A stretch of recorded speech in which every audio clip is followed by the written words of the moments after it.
Sa isang maliit na bayan sa Cebu, may batang lalaki na ang pangalan ay Toto. Anak siya ng isang mangingisda at isang labandera. Kahit mahirap ang buhay, masayahin si Toto at palaging nagdadasal sa maliit na rebulto ni Santo Niño na nakapatong sa lumang altar ng kanilang bahay. Araw-araw bago pumasok sa paaralan, sinasabi niya, "Santo Niño, bantayan mo po si nanay habang naglalaba at si tatay habang nasa laot." Isang araw lumakas ang bagyo at hindi na makauwi si tatay mula sa pangingisda. Ang balita, may mga bangkang tumaob sa laot. Umiiyak si nanay, walang pagkain, walang pera at walang balita kay tatay.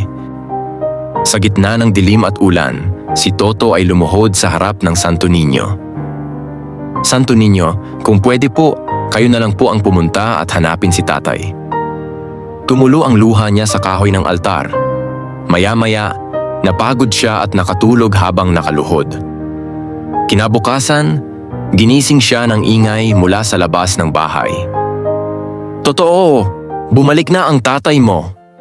Lumabas si Toto at nakita niya si tatay basang-basa pero ligtas at may kwento ito. "Anak, palubog na ang bangka ko nang may batang nakaputi at may hawak na krus ang lumapit sa akin.